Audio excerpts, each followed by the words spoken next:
نحمده ونستعينه ونستغفره ونعوذ بالله من شرور أنفسنا ومن سيئات أعمالنا من يهده الله فلا مضل له ومن يضلله فلا هادي له وأشهد أن لا إله إلا الله وحده لا شريك له وأشهد أن محمدا عبده ورسوله يا أيها الذين آمنوا اتقوا الله حق تقاته ولا تموتن إلا وأنتم مسلمون يا أيها الناس اتقوا ربكم الذي خلقكم من نفس واحدة وخلق منها زوجها وبث منهما رجالا كثيرا ونساء واتقوا الله الذي تساءلون به والأرحام إن الله كان عليكم رقيبا يا أيها الذين آمنوا اتقوا الله وقولوا قولا سديدا يصلح لكم أعمالكم ويغفر لكم ذنوبكم ومن يطع الله ورسوله فقد فاز فوزا عظيما اللهم اجعلنا من هؤلاء الفائزين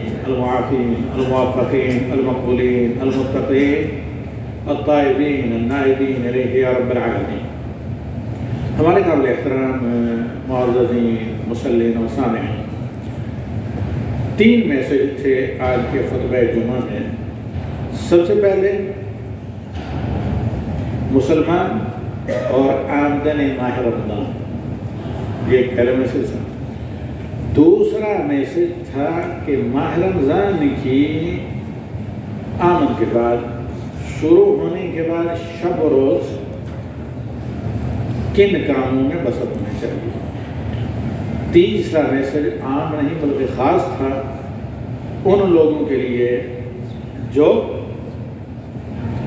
ضرورت مندوں، محتاجوں، فقراء، مساکین، خاطروں، ناداروں وغیرہ کا خیال رکھ سکتے ہیں اپنے ساتھ یا اپنے جیسا ماہ رمضان کے مہینے میں صدقہ خیرات، افطاری، سحری، دیگر چیزوں میں کم از کم کچھ نہیں تو کھجور و پانی مہیا کر کے یا تو سحری میں یا افطار میں بہت زیادہ اجر گین کر سکتے ہیں یا ثواب حاصل کر سکتے ہیں. چوتھا میسج تھا اللہ کی مخلوق پر اور مسلمانوں پر ظلم کرنے والے ظالموں کے لیے بد دعا اور ان مذلول خاک و خون یا آلودہ مسلمانوں کے لیے دعا، خصوصاً اہل غزہ کے لیے. یہ 4 میسج تھے آج کے خطبہ جمعہ کے. تو ہم ان کا جائزہ تو ذرا چند سیکنڈ کے بعد لیں گے، لیکن سب سے پہلا جو میرا سوال ہے آپ لوگوں سے حسب معمول ہمیشہ جو ہوتا ہے وہ یہ کہ ماہ رمضان کے روزوں کی فرضیت کا مقصد چیف اینڈ اللہ تعالیٰ نے قرآن کریم میں کیا قرار دیا ہے؟ ہاں جی، کون جواب دے گا اس سوال کا؟ اللہ تعالیٰ نے قرآن کریم میں بتایا ہے کہ ہمیشہ سے جب سے کائنات قائم ہوئی ہے مکلفین ہیں. کتنی اللہ کی مخلوق تھی ہم اور آپ بہت کم جانتے ہیں، لیکن بنی نوع انسان اور جن کی پیدائش کے بعد جن اور انسانوں کو اللہ تعالیٰ نے مکلف بنایا حرام سے بچنے اور واجب و فرائض اور حلال کی پابندی کا. کیونکہ دوسری مخلوقات اللہ تعالیٰ کہتا ہے کہ سب کے سب مسلمان ہیں، کوئی نافرمان نہیں. جنات اور انسان یہ 2 چیزیں جن میں سے بڑے شرک بھی کرنے والے، کفر بھی کرنے والے نافرمان ہیں. اس لیے ان کے لیے لاٹھی بھی بھیجی گئی، بے نیام تلوار بھی بھیجی گئی اور انبیاء اور رسول اور آسمانی کتابوں کو نازل کیا. تو یہاں اللہ تعالیٰ نے ایک بنیادی مقصد بیان کیا ہے ماہ رمضان کے روزوں کی فرضیت کا. جی واضح ہے، لعلکم تتقون، تاکہ تم تقوی اختیار کرو. پرہیز کیا ہوتی ہیں؟ پرہیز ہر اس کام سے بچنا جو آپ کے ایمان کی صحت کے لیے نقصان دہ ہو. جس طرح بیماری میں آدمی ہر اس غذا اور دوا سے بچتا ہے جو اس کی جان کے لیے نقصان دہ ہو. ہر وہ کام کیا جائے جو ایمان کے لیے نفع بخش ہو، جس ایمان کے لیے روحانی طور پر مفید ہو، ایمان کو ریچارج کرے. جس طرح بیمار آدمی کو طبیب یا حکیم ہر اس غذا اور دوا کے استعمال کے لیے کہتا ہے جو اس کی جان کے صحت کے لیے ازحد ضروری ہو. ٹھیک، یہ میں نے آپ لوگوں کی زبان میں تقویٰ سمجھا ہے، اور دیگر اس سے پہلے کئی کی ڈیفینیشن میں کر چکا ہوں، جیسے الایمان بالتنزیل، الخوف من الجلیل، والایمان بالتنزیل، اور الاستعداد لیوم الرحیل، اور کیا والقناعۃ بالقلیل. یہ علی بن ابی طالب رضی اللہ تعالیٰ عنہ کی تعریف یا ڈیفینیشن کہا جاتا ہے اس کو تقویٰ کی. اور بھی کئی ہیں جو پہلے میں نے بتائی، وہ خلاصہ ہے. ابھی ابن کعب نے جب تفسیر کی تقویٰ کی امیر المومنین عمر بن الخطاب کے سامنے، پہلے جو میں نے آپ کو بتائی ہیں. تو الغرض ماہ رمضان کے روزوں کی فرضیت کا مقصد تقویٰ کا پیدا ہونا. اور ماہ رمضان ہی میں روزے کیوں فرض کیے گئے؟ جی، اس کا بھی اللہ رب العالمین نے قرآن کریم میں کیا، اس کا بھی ریزن اور سبب اللہ تعالیٰ نے قرآن کریم میں بیان کیا. کیا؟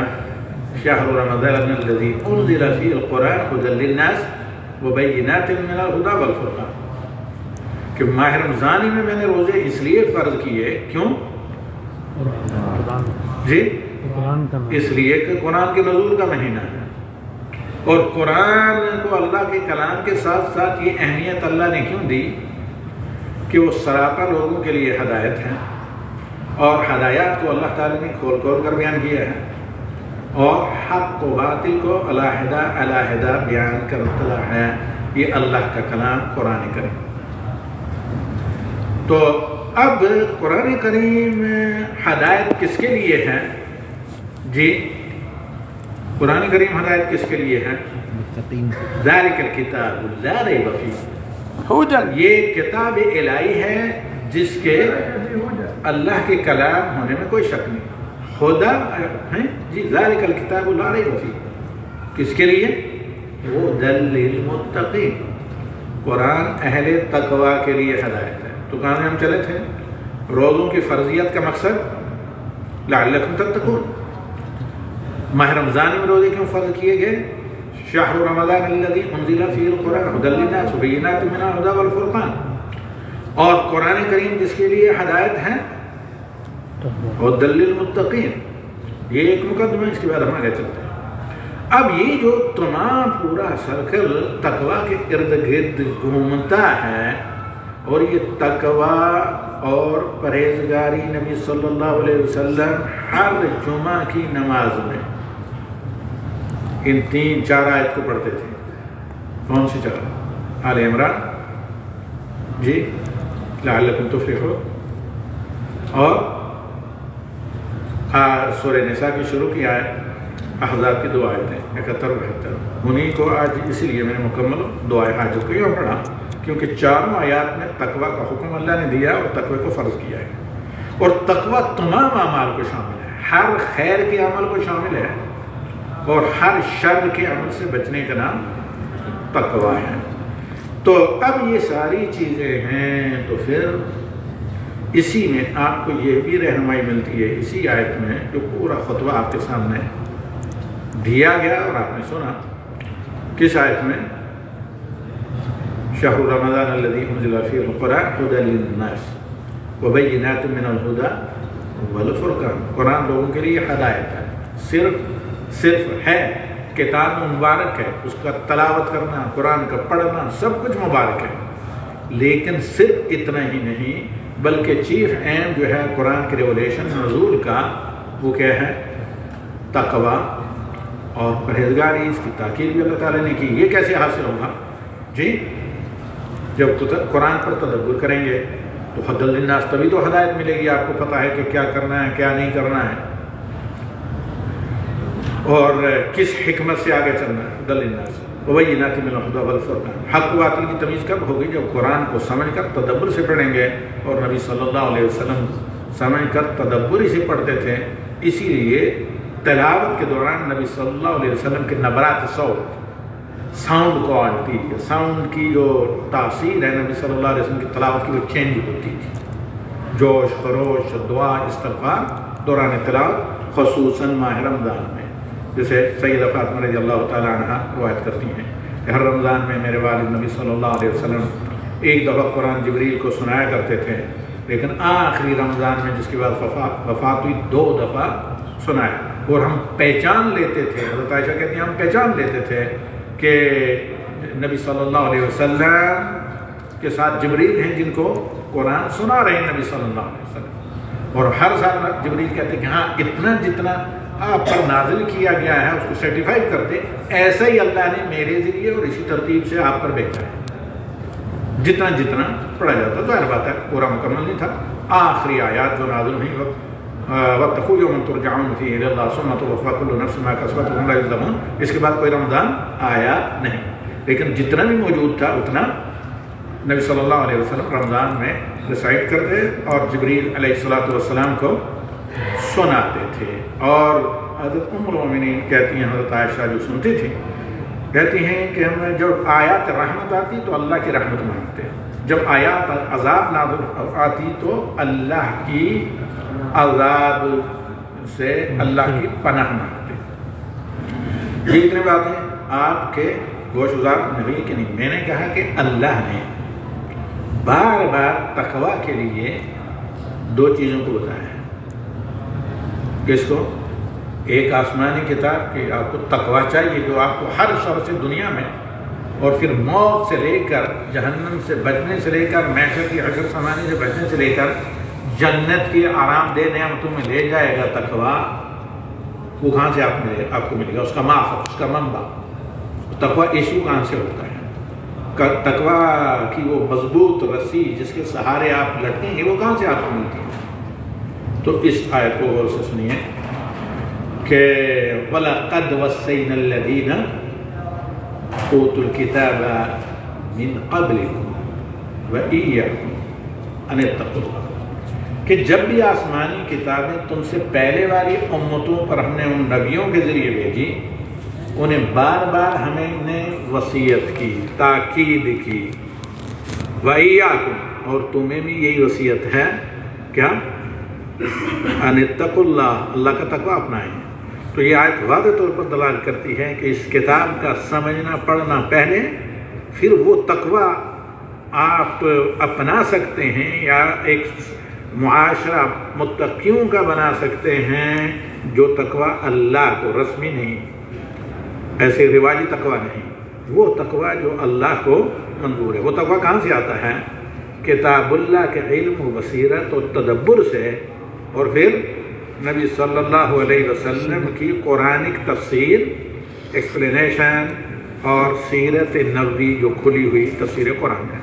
یہ چند اہم باتیں تھیں کہ چونکہ رمضان میں یہ ساری چیزیں آپ کو ان کی ضرورت سامنے آنے والی ہے، جس پر ایک مقدمے کے طور پر ہم نے روشنی ڈالی۔ اب اختصار کے ساتھ چلتے ہیں خطبے کی طرف۔ تو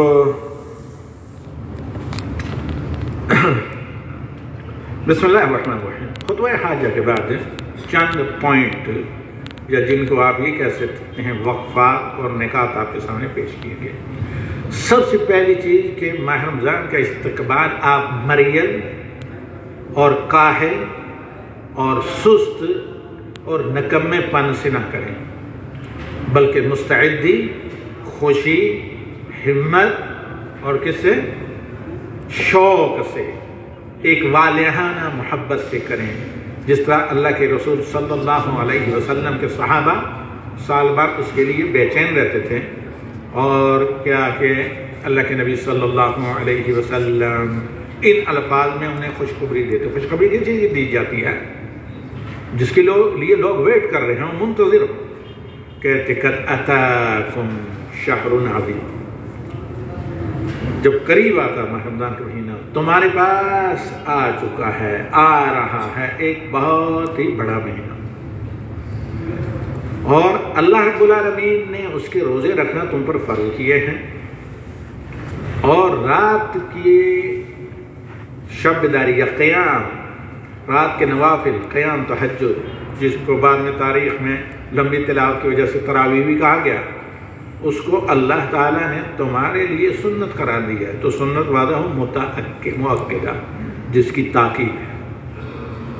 فرض تقریباً ڈر تھا نبی صلی اللہ علیہ وسلم کو کہ کہیں فرض نہ ہو جائے، اس لیے ہمیشہ پابندی سے نبی صلی اللہ علیہ وسلم نے جماعت نہیں کروائی، لیکن چونکہ خلفائے راشدین کی سنت پر عمل کرنے کرنا ہمارے اوپر فرض قرار دیا نبی صلی اللہ علیہ وسلم نے جہاں تک ہو سکے، تو چونکہ خلفائے راشدین میں سے پرماننٹ ہمیشہ پورے رمضان میں جماعت کے ساتھ تہجد یا قیام تراویح پڑھنا یہ کیا ہے، خلیفہ راشد عمر بن الخطاب رضی اللہ تعالیٰ عنہ نے اس کا جو موجود تھی نبی صلی اللہ علیہ وسلم کے زمانے میں پورے رمضان میں نہیں بلکہ آخری عشرے میں، کیونکہ نبی صلی اللہ علیہ وسلم تو پڑھتے تھے جب اعتکاف میں رہتے یا ہر رات ہی، لیکن جماعت مشروع کرنے کے لیے چند راتیں نبی صلی اللہ علیہ وسلم نے پڑھی اور تمنا کی کہ ہمیشہ میں، صحابہ نے کہا یا رسول اللہ ہمیشہ ہمیں پڑھایا کریں، تو نبی صلی اللہ علیہ وسلم نے کہا یقیناً مجھے ڈر ہے کہیں فرض نہ کر دی جائے یا فرض نہ سمجھنے لگو اور پھر تم اسے کر نہ سکو۔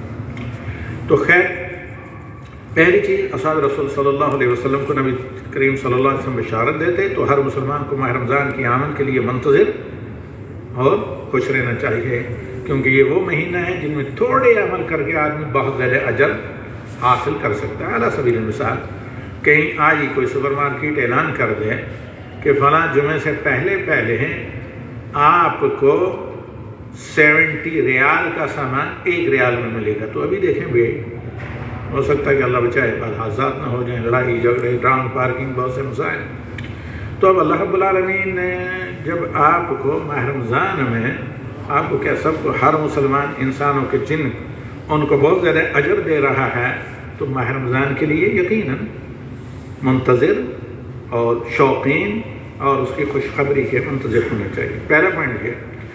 دوسرا پوائنٹ یہ ہے کہ آدمی رمضان میں عبادات کے لیے اپنے آپ کو فری رکھے، اللہ یہ کہ جو واجب ضروری کام ہے، آپ کو پرچیزنگ کرنی ہے چھٹیوں پر جانے کے لیے، آپ کو افطاری، سحری، دعوتیں، یہ تمام چیزیں کرنی ہیں، تو ابھی بھی وقت ہے۔ رمضان سے پہلے ان تمام چیزوں سے فارغ ہو جائیں۔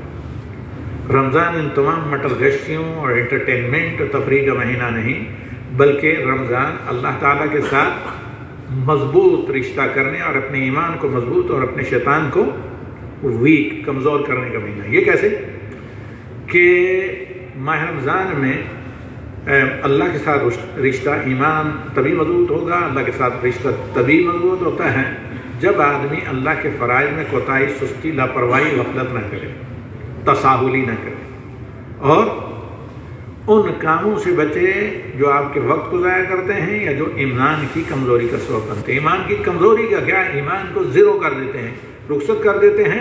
اگر آپ سحری پہلے سے سحری کھانا کھا کر اور سوتے رہیں، فجر کی جماعت چلی جائے یا فجر میں بالکل مریل انداز سے جائیں، پتہ ہی نہیں کہ کیسی 2 رکعت ادا ہوئی، اونگتے اور لڑکھڑاتے، ایسا نہیں، بلکہ جو فرائض ہیں ان کے لیے عام سال کے مہینوں سے مستعد رہیں، ایمان کو ریچارج کرنے کا مہینہ۔ دوسرا، ہم سب گناہ گار ہیں، ہم سے گناہ ہوتے ہیں، تو گناہوں کا کفارے کے کام کر کے کثرت استغفار۔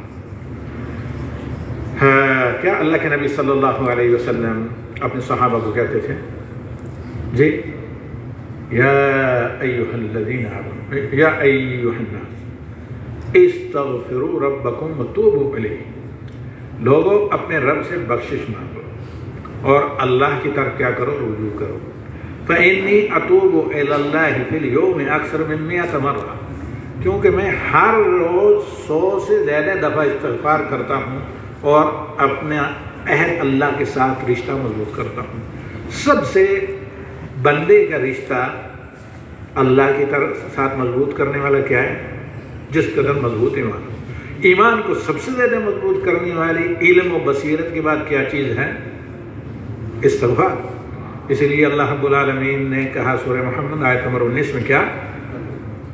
فَاعْلَمْ أَنَّهُ لَا إِلَهَ إِلَّا اللَّهُ، لا الہ الا اللہ بیس ہے، توحید، اس کے بغیر کوئی عمل قبول نہیں۔ اور وَاسْتَغْفِرْ لِذَنْبِهِ، اور غالباً امام ابن حجر نے بھی فتح الباری میں اور اسی طرح بہت سے اہل علم، شیخ الاسلام امام ابن تیمیہ، ابن قیم رحمہ اللہ نے یہ کہا ہے کہ سب سے اہم چیز علم، سب پر مقدم، سب سے پہلے علم توحید، لا الہ الا اللہ، اور اعمال میں سب سے اعمال فرائض تو ہیں، وہ تو کرنا اللہ کے قرض ہے، لیکن جو فرائض کو سیو کر کے رکھیں اور ہمارے اعمال کے شر سے فرائض کو محفوظ رکھیں، وہ کیا عمل ہے؟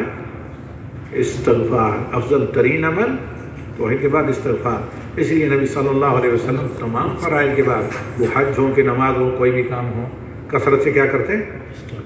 استغفار کرتے ہیں۔ اسی طرح من جملہ پوائنٹس جو بیان کیے گئے اس میں یہ کہ قرآن کی آپ کثرت سے تلاوت کریں۔ بعض لوگوں نے فارمیلٹی بنا رکھی ہوتی ہے کہ بھئی ایک قرآن ختم کر لیں گے، اس کے بعد وہ 10 دن میں کرتے ہیں، 3 دن میں کریں، بعض لوگ 1 دن میں بھی کر لیتے ہیں، اور بعض لوگ حالانکہ تقریباً معیار یہ ہے کہ 3 دن سے کم میں عام لوگوں کو نہیں ختم کرنا چاہیے۔ تو اب 10 یا 20 دن میں اس کے بعد کہتے ہیں قرآن تو ختم ہو گیا، اب ختم ہو گیا، اب فری ہیں۔ ایسے نہیں بھائی، پڑھتے رہیے جتنا بھی پڑھ سکیں، 3 دفعہ ختم کریں، 4 دفعہ ختم کریں، لیکن تدبر کے ساتھ پڑھیں، کیونکہ یہ حق کو باطل کو، دودھ کا دودھ پانی کا پانی علیحدہ یہ کتاب کرتی ہے، یہ جبھی ہوگا جب آپ تدبر سے پڑھیں گے۔ آپ پورا قرآن 10 بار ختم کریں، ایک ہی بار پڑھیے، لیکن اس کو تدبر کے ساتھ پڑھیے۔ اگرچہ رمضان میں زیادہ تلاوت بھی مطلوب ہے، لیکن قواعد تلاوت تجوید جو ہوتے ہیں ان کے ساتھ تدبر کے ساتھ، کیونکہ قرآن کے نزول کا مقصد یہی ہے۔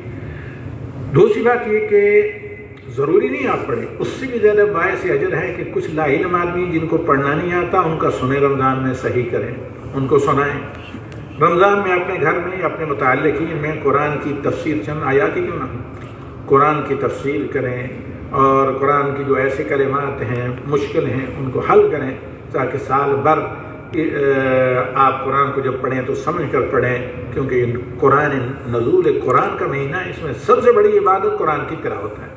اسی لیے سب صالحین صحابہ اور تابعین ماہ رمضان میں ساری مصروفیات چھوڑ کر قرآن پر جٹ جاتے تھے، اور اعتکاف کا مقصد یہ ہے تلاوت قرآن، اور قیام اور تراویح کا مقصد یہ ہے کہ زیادہ سے زیادہ قرآن کی تلاوت ہو، قرآن پر توجہ دیں، خواہ اس کو خود سیکھیں، دوسروں کو سکھائیں۔ اس طرح کے کورس حلقے قائم کیے جائیں جس میں زیادہ سے زیادہ لوگوں تک قرآن کی تعلیم پہنچائی جائے، قرآن کو سمجھایا جائے، بعض آیات کی تفسیر یا پورے قرآن کی تفسیر یا خلاصہ وغیرہ، یہ ساری چیزیں، کیونکہ اصحاب رسول صلی اللہ علیہ وسلم کی زبان میں چونکہ قرآن نازل ہوا تو لہذا ان کا تلاوت کرنا اور وہ تدبر کرتے تھے، لہذا زیادہ ان کو مشکل الفاظ کے حل کی ضرورت نہیں پڑتی، جہاں پڑتی تو نبی صلی اللہ علیہ وسلم سے پوچھ لیتے، جیسے سحری کے وقت کیا ہے، حتی یتبین لکم الخیط الابیض من الخیط الاسود من الفجر، ظاہر بات ہے وہ صحابہ نے نہیں سمجھا تو نبی صلی اللہ علیہ وسلم نے کلیئر کیا کہ یہ دھاگا کون سا ہے یا پٹی کون سی ہے۔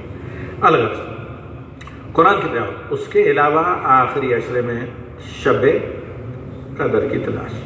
خطبہ کا دوسرا حصہ کہ آپ کے قرب و جوار میں متعلقین میں بہت سے ایسے لوگ ہو سکتا ہے جن کے پاس سحری کے لیے کچھ نہ ہو، افطاری کے لیے کچھ نہ ہو، کم از کم آپ اپنے گھر کے قریب کی ایسی جگہ جہاں سے مسافر ہوں، ضرورت مند ہوں، محتاج ہوں، نادار ہوں، جاب لیس لوگ ہیں، ان کا گزر ہو، ہاں کچھ نہ کچھ، زیادہ نہیں تو کچھ پیکٹ کھجور آپ رکھ دیں، ان کے ساتھ کچھ پانی کی بوتل، ایسے ٹائم پر سحری کے ٹائم پر رات کے، یہ امام صاحب کا میسج چاہ رہا ہوں، مطلب افطار کے ٹائم پر، تاکہ گزرنے والا جس کے پاس کوئی ایسا ذریعہ نہیں ہو تو دکانیں بند ہوتی ہیں کہ وہ پانی کی اس بوتل کو اٹھا سکے اور کھجور کے ایک چھوٹے سے اس پیکٹ کو جس میں چند کھجور ہوں، ایسا ہوتا ہے آج کل تو، کیونکہ بزنس ٹرک کے تحت تاجر لوگ ہر طرح کی چیز موسم کے اعتبار سے مہیا کرتے، چیزوں کو بھی پتہ چل جائے جو ہے وہ افطاری اور کیا سحری پیکج وہیں سے ریڈی میڈ شروع کر دیں آپ لوگوں کے لیے، لیکن یہ کام سارے مسلمانوں کو اجر کے لیے کرنا چاہیے، جبکہ دوسرے لوگ اپنی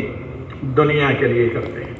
اس کے بعد میرے قابل احترام ہے اس چیز کا بہت زیادہ خیال رکھا جائے ماہ رمضان میں، کیونکہ نبی صلی اللہ علیہ وسلم نے کہا من فطر صائما فلا اجر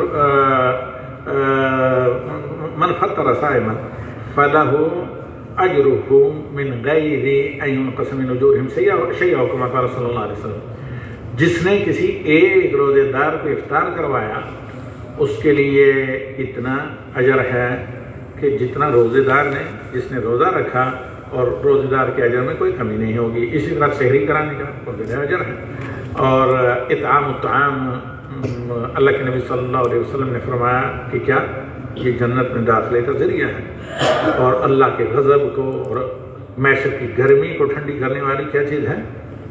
صدقہ و خیرات۔ افضل ترین صدقہ ہے کہ آپ جو متقی پرہیزگار اللہ کی اطاعت کر رہے ہوں ان پر خرچہ، من فطر صائما۔ اسی طرح اللہ کے نبی صلی اللہ علیہ وسلم کے دیگر فرمانات جو ریلیٹڈ ہیں روزہ داروں کی دل جوئی یا ان کے ساتھ، پھر اپنی نیتوں کو درست کرنا، من صام رمضان من قام رمضان من قرأ القرآن ایمانا و احتسابا من قام رمضان ایمانا و احتسابا غفر له ما تقدم من ذنبه، ایمان کے ساتھ کہ یہ اللہ کا فریضہ ہے، اور جتنی مشقت و بھوک پیاس دیگر چیزیں ثواب کی نیت سے تو سب کا سارے گناہ معاف ہوتے ہیں۔ آخر میں اللہ تعالیٰ کا یہ پیغام ایک فرشتہ ہمیشہ کہتا ہے، ہمیشہ بالخصوص ماہ رمضان میں، یا باغی الخیر اقبل، اے خیر کے متمنی تم کیا کرو جی آگے بڑھو، وسارعوا الی مغفرۃ من ربکم وجنۃ عرضها السماوات والارض اعدت للمتقین، یا باغی الشر اقصر، اے جس کو برائیوں کی تمنا ہے ذرا اب تو قدم پیچھے روک۔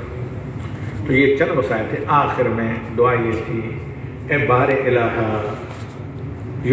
تمام کفار ظالموں کو، خصوصاً یہود کو، اے اللہ تباہ و برباد کر، انہیں گن لے بر احسہم عددا وقترہم بددا، ایک دیکھ کر کے ان کے ٹکڑے ٹکڑے کرا بار الہ، ولا تغادر منہم احدا، کسی ایک کو بھی زندہ نہ جانے دے اے بار الہ، جنہوں نے اس طرح کی معصوم اور اپنے حق پر جمے ہوئے مسلمانوں پر ظلم اور زیادتی کی ہے۔ اے اللہ انہیں ثابت قدمی عطا کر، ان کی مشکلات کو آسان کر، اور جو اللہ جن کی جانیں گئی ہیں اللہ قبول کرے شہادت میں، اور جو زخمی اللہ تعالیٰ ان کا مداوا اور ان کو شفاء کامل عطا کرے۔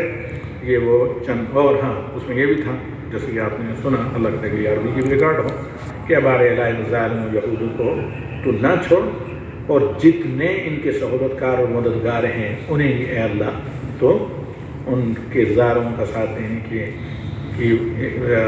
ایسی سزا دے، خیال دے کہ وہ رہتی دنیا کے لیے عبرت کا سامان بنے۔